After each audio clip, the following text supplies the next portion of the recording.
Students, இன்னைக்கு நம்மளோட கிளாஸ்க்கு ஒரு நியூ ஸ்டூடெண்ட் வர போறாங்க. Good morning ma'am. நான் இந்த ஸ்கூலுக்கு நியூவா ஜாயின் பண்ணியிருக்க ஸ்டூடெண்ட். எஸ் தியா, எனக்கு தெரியும். உன்னோட செல்ஃப் இன்ட்ரோவை ஸ்டூடெண்ட்ஸ்க்கு கொடு. ஹாய் ஃப்ரெண்ட்ஸ், என்னோட பேரு தியா.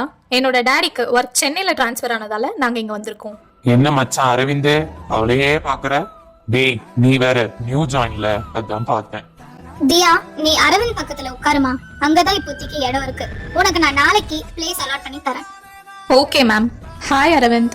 ஹாய் தியா, நீ இப்போதான் ஜாயின் பண்ணிருக்க, அதுவும் பாதியில. உனக்கு கண்டிப்பா நோட்ஸ் தேவைப்படும், என்ன கேளு, நான் தரேன் உனக்கு. Thank you so much Aravind. என்ன மச்சான், நோட் எல்லாம் தரேன்ற, முதல்ல நீயே எழுத மாட்டியே? டேய் சும்மா இருடா, நீ வேற. தியா, ராகவ் இருக்கான், உனக்கு தெரியுதா இல்லையா? நீயும் அரவிந்தும் பேசுறத பார்த்து அவன் டென்ஷன் ஆகுறான். ப்ளீஸ் பானு, நீயே அவன் கிட்ட சொல்லிடு. என்னால அவன் கிட்ட பேச முடியாது. டே ராம், என்னடா தியா ராகவ பார்த்து டென்ஷன் ஆகுறா? அதான் தெரியல மச்சான், ஒருவேளை ரெண்டு பேருக்கு ஆல்ரெடி தெரிஞ்சிருக்குமோ? தியா ஏன் அவனை பார்த்து டென்ஷன் ஆகுறா? புரியலையே. ராகவ்க்கு எப்படி தியாவை தெரியும்? தியாவுக்கும் ராகவுக்கும் என்ன பிரச்சனை? எபிசோட் 2க்கு கமெண்ட் பண்ணுங்க.